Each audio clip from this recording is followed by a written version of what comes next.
प्रातः क्लास चल रहा था 24 मई 1968 और तीसरे पेज के लगभग मध्य में बात चल रही थी कि वो सन्यासी तो झूठ बोलते रहते हैं कि ये हमारे फॉलोअर्स हैं, और वो गृहस्थी फॉलोअर्स तो होते ही नहीं है, वास्तव में झूठ बोलते हैं कि हम फलाने सन्यासी की फॉलोअर। अरे फॉलोअर्स तो उसको कहा जाता है जो सन्यास धारण करे, उसको कहेंगे फॉलोअर। वो तो है ही सारे गृहस्थी टट्टू, और वो है सन्यासी। भाई सन्यास धारण करते हैं, घर घाट सब त्यागते हैं और फिर पवित्र रहते हैं।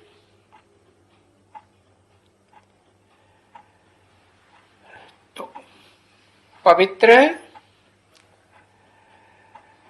अपवित्र को फॉलोअर कहे, ये तो कितनी झूठ बात है। और वो गृहस्थी भी कहते हैं मैं उन सन्यासी का फॉलोअर हूं। अरे भाई तुम सन्यासी हो? कहेंगे नहीं गृहस्थी हूं। अरे ये गृहस्थी सन्यासियों का फॉलोअर हो ही कैसे जाते हैं? हो ही नहीं सकते। अरे सन्यासी पावन बनते और तुम पतित बनते गृहस्थी में रहकर। फिर वो तुम फॉलो कैसे करते हो?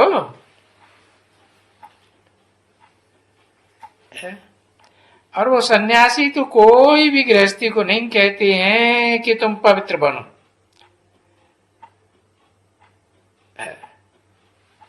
तभी फॉलोअर कहे जाओगे। वो तो कहते हैं ऐसे ही तुम अपन को फॉलोअर कहो,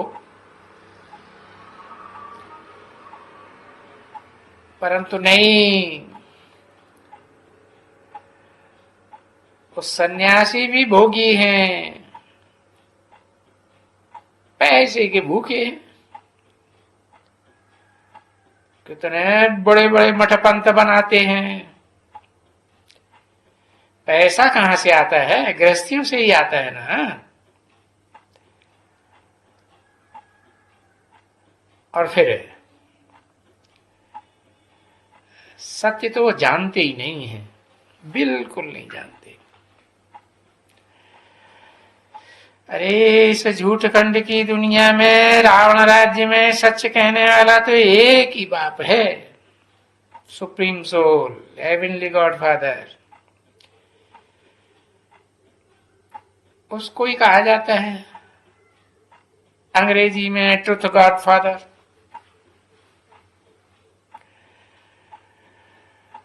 तो बाप आकर के तुम बच्चों को सब कुछ सत्य बात समझाते हैं।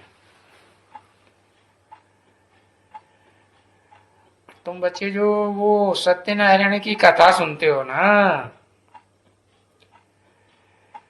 कहते हैं भाई सच्ची कथा है, और उसमें नाम डाल दिया है सत्यनारायण का। अंदर कथा में लकड़हारा लकड़ बग्गा जाने क्या क्या सुनाते रहते। सत्यनारायण की तो कोई जीवन कहानी नहीं।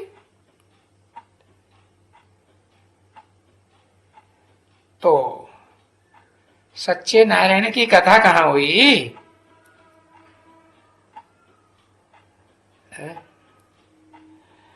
अभी तुम सच्ची कथा सुनते हो, उनसे पूछो कि तुम जो अपने घर में कथाएं करते हो वो सच्ची कथा है?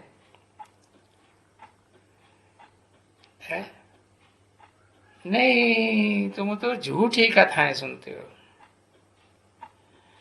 और फिर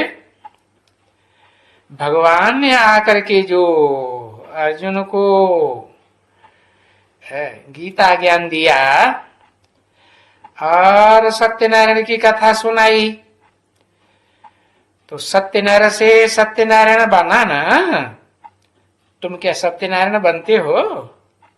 बिल्कुल नहीं। उनसे पूछो फिर तुम यहां क्यों आए हो? यहां इसीलिए आए हो ना, ऐसा सत्यनारायण बनने के लिए।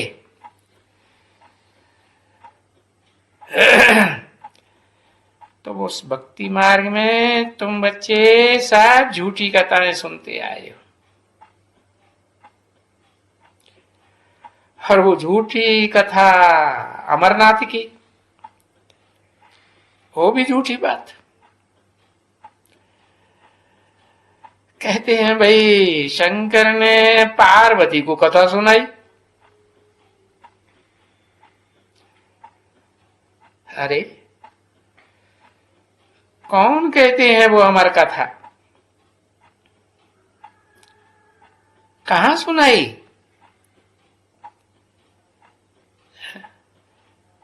अरे शंकर तो सूक्ष्म वतन में दिखाते हैं। ब्रह्मा विष्णु शंकर सूक्ष्म वतनवासी। अब यहां पहाड़ के ऊपर कहां से आ गए? तो ये सब झूठ बातें हैं ना बच्चे। ये जो भी बातें हैं इसको कहा जाता है, सुनने वालों को भी कहा जाता है नरकवासी, क्योंकि ये तो नरक ही है ना। कलयुग है, कलयुग को कहेंगे नरक और सतयुग को कहेंगे स्वर्ग।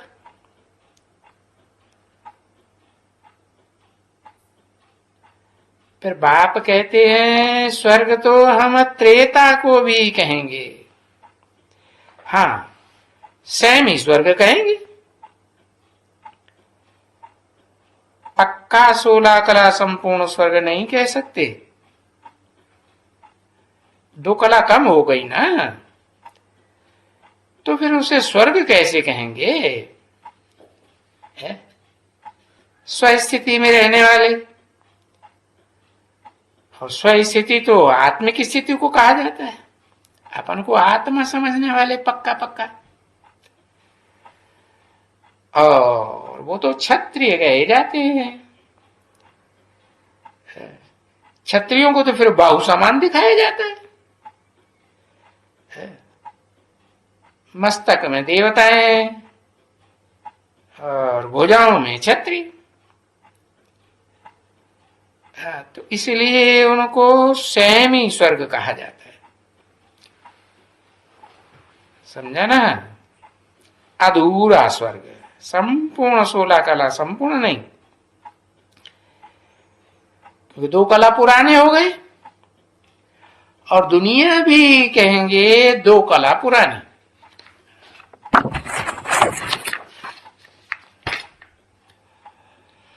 हाँ, तो मनुष्य आत्माएं भी पुरानी है, और बिल्कुल प्योर आत्मा तो नहीं कहेंगे कि भाई बिल्कुल ही एब्सोल्युटली प्योर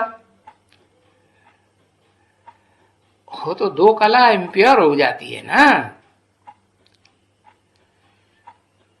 24 मई 1968 की प्रातः क्लास का 4था पेज, दूसरी लाइन।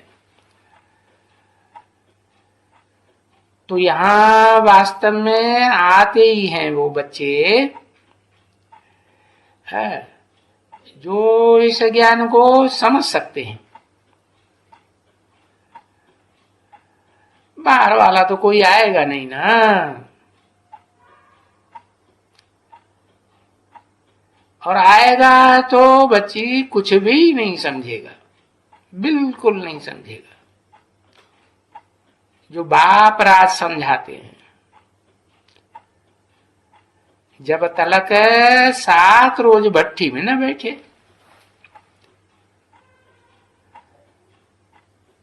तो कहेंगे इस ज्ञान को बैठ करके समझा ही नहीं है। तो जब तलक 7 रोज की भट्ठी न करे तब तक कुछ भी नहीं समझेगा, क्योंकि ये नई बातें हैं ना। और है गीता का एपिसोड, और ये युग ही गीता का है।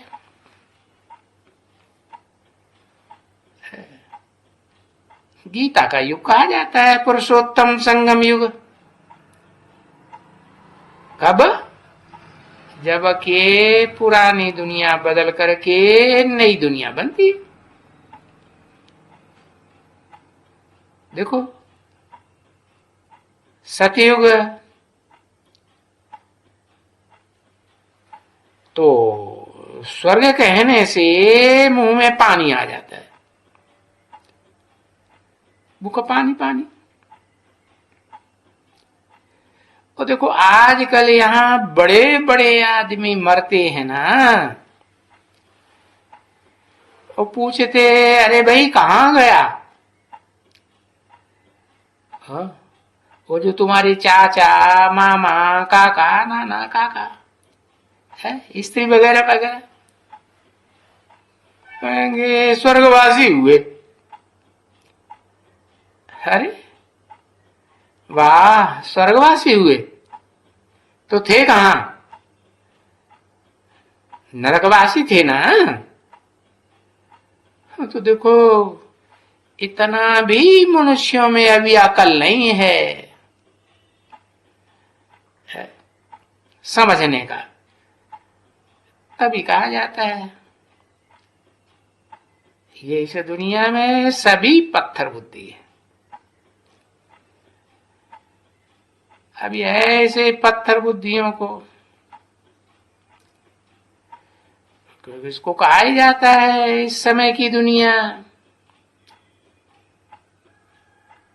इसको कहा जाता है एक तो नरक, जहां मनुष्यों की है पत्थर बुद्धि है, और दूसरा कहा जाता है इस समय के ये जो फॉरेन ऑफ जंगल है ना, कांटों का जंगल, दुखदाइयों का जंगल। कोई पूछे कांटों का जंगल क्यों? अरे एक दो को कांटा मारते रहते हैं ना, काम कटारी का कांटा मारते रहते हैं। और बाबा ने तो कहा है गीता में,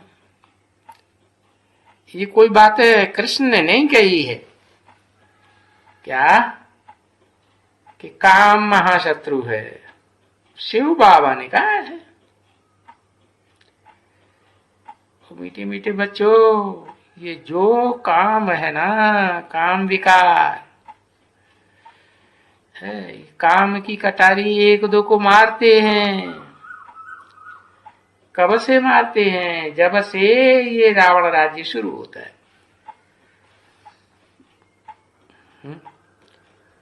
ये द्वैतवादी द्वापर युग है, जहां दो दो धर्म, दो दो राज्य, दो दो कुल होते हैं, दो दो भाषाएं होती हैं।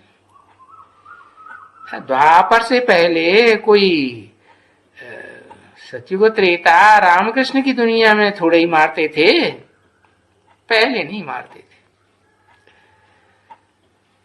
तो जब से ये अनेक सिर वाले, अनेक धर्म वाले, अनेक राज्यों भाषाओं वाले रावण का राज्य शुरू हुआ, कब से? कहेंगे आधा कल्प के बाद। सतयुग त्रेता आधा कल्प, द्वापर कलयुग आधा कल्प। हाँ। तो बताओ उनको कि तुम एक दो को काम कटारी मारते रहते हो। अभी बाप कहते हैं मैं आया हुआ हूं, कब? जबकि इस दुनिया को बदलना होता है, नरक से स्वर्ग बनाना होता है। वो धर्म पिताएं आते हैं तो कोई नरक से स्वर्ग थोड़ा ही बनता है।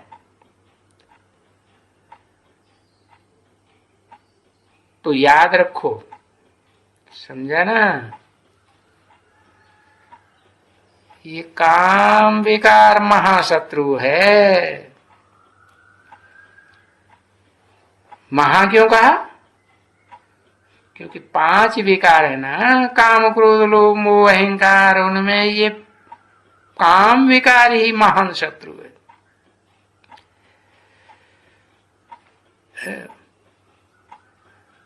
तो ये रावण है महाशत्रु। देखो बहुत बड़ा शत्रु है, तभी तो उनको जलाते हैं ना। परंतु जलाने वाले मनुष्यों को कुछ पता थोड़ा ही पड़ता है कि हम किसको जलाते हैं। क्यों नहीं पता पड़ता? क्योंकि पत्थर बुद्धि है ना, समझा ना? अब ये देखो, ये जो ज्ञान विज्ञान भवन बनाया है वहां दिल्ली में, नाम रखा हुआ है ज्ञान और विज्ञान। और ज्ञान विज्ञान का अर्थ थोड़े ही जानते हैं वो बेचारे लोग, क्या जाने। और वहां दिल्ली में भी देखो है, रामलीला ग्राउंड बनाया हुआ है, रावण को जलाते हैं है। अरे कौन कौन इकट्ठे होते हैं? प्रेसिडेंट, प्राइम मिनिस्टर, गुरुदेव, एमएलए, एमपी वगैरह वगैरह सब इकट्ठे होते हैं।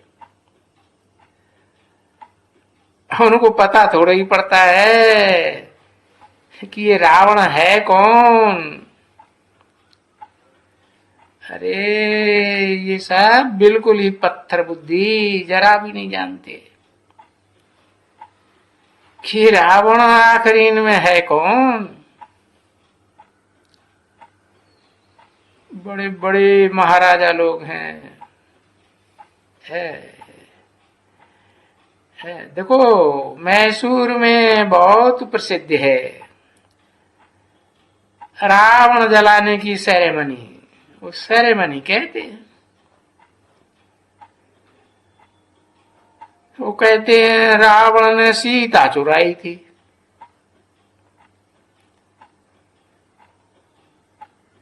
अरे रावण ने सीता चुराई थी, क्या ये इतना था, इतना दशमुख वाला है कि जो सीता चुराई? तो भी वो सत्य मानते रहते हैं। देखो अभी इस गवर्नमेंट का भी हाल देखो, क्योंकि आसुरी गवर्नमेंट है ना बच्ची। अरे ईश्वरीय गवर्नमेंट तो स्वर्ग में सतयुग में होती है। वो है सतयुगी गवर्नमेंट और ये है आसुरी कलयुगी गवर्नमेंट, समझे ना? इसको कहेंगे नरकवासी गवर्नमेंट कलयुग की। और ये देखो स्वर्गीय गवर्नमेंट है। ये देखो कितनी इनकी महिमा है शास्त्रों में, भक्ति मार्ग में भी महिमा है ना, है कि भाई दुनिया में एक ही ऐसा पुरुष हुआ है जिसकी कभी भी हार नहीं हुई, कोई भी युद्ध में सदैव जीत ही जीत होती रही। समझा ना? अरे देखो ये विलायत वाले भी कहते हैं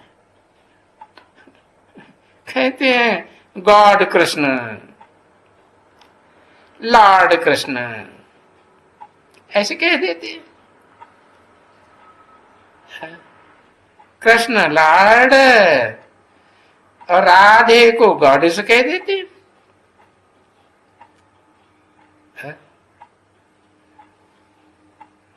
अरे वो तो ऐसे ही बोलते रहते हैं, God God Rama, goddess Sita, ऐसे कहते थे।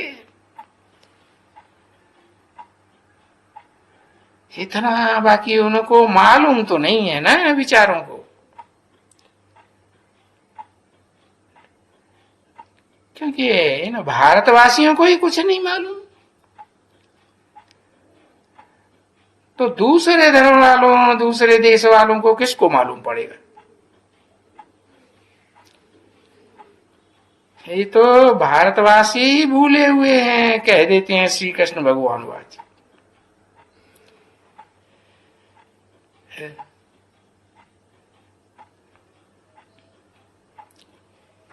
क्योंकि भागवत गीता ये धर्मशास्त्र भारत के हैं ना,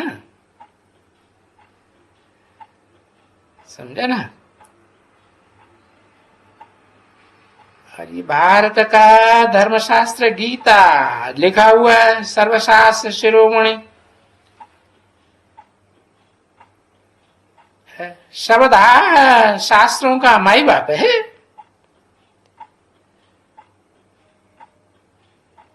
इसलिए तो इसको कहा जाता है, नाम दिया है काम के आधार पर, सर्वशास्त्रमयी श्रीमद् भगवत गीता। तो अभी प्रश्न उठता है कि भाई श्रीमद् भगवत, तो क्या भगवत कृष्ण को कहा जाए, बच्चे को जिसकी यादगार मंदिरों में बनाई हुई है, बच्चे के रूप में?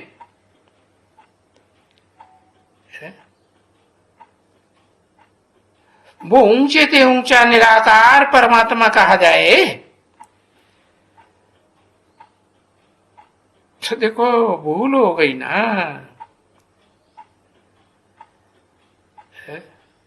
हाँ, ये कहेंगे कि भाई कृष्ण होकर गया है 16 कला संपूर्ण, दैवी मनुष्य, दैवी गुणों वाला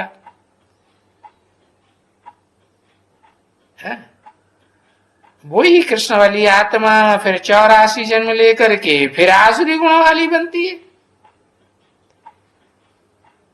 भिन्न नाम रूप लेकर के बनती है। अभी तुम बच्चों को तो सारी 84 जन्मों की कहानी सुनाई है ना, तो ये कहानी कौन सुन सकते हैं? सच्ची कहानी है, जो ब्रह्मा कुमार और कुमारी होंगे वो ही सुन सकते हैं। है? तो बाप ने आकर ये ज्ञान दिया, और ये ज्ञान कोई शास्त्रों में तो नहीं लिखा हुआ है ना, नहीं, क्योंकि जो असली ज्ञान भगवान बाप ने आकर के दिया था वो तो प्रायः लोप हो जाता है। क्यों? कि सारी दुनिया का महाविनाश हो जाता है, आखिरी विनाश, बड़े से बड़ा विनाश है, जिसके बाद इतना बड़ा विनाश कभी कोई होता ही नहीं, न पहले कभी हुआ है। और फिर विनाश के बाद स्वर्ग प्रत्यक्ष हो जाता है, क्योंकि स्वर्ग की स्थापना तो ब्रह्मा द्वारा पहले ही होती है ना।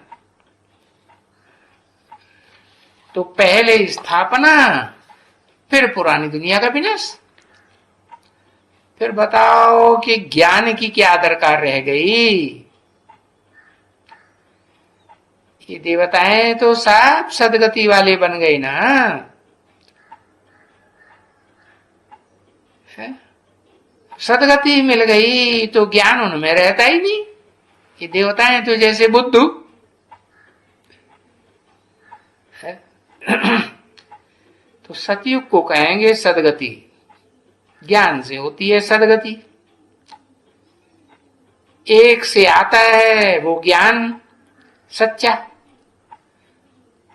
और अनेकों से, अनेक रावण के मुखों से आती है अज्ञान की बात।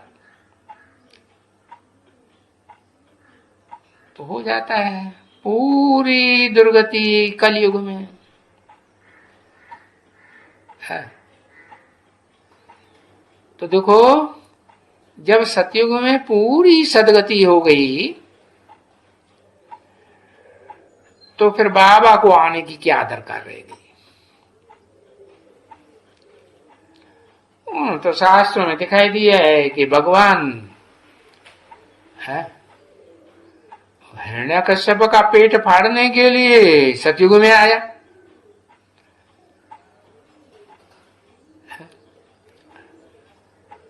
अरे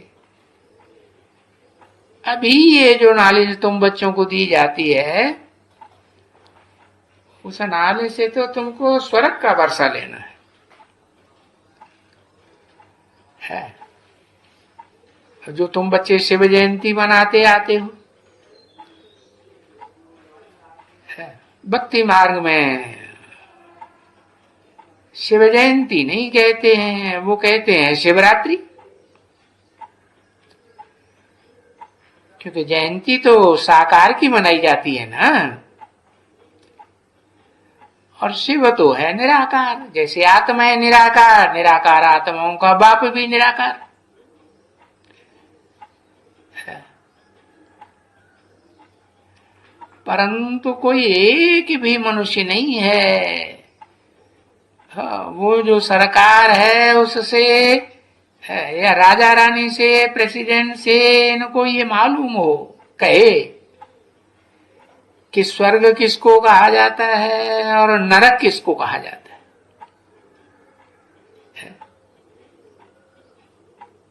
तुम बच्चे बता सकते हो कि स्वर्ग कहा जाता है जो सदा काल स्वर्ग में रहता है, वो स्वस्थिति में रहता है,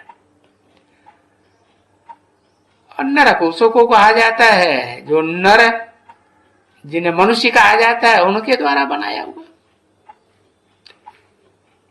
ओम शांति।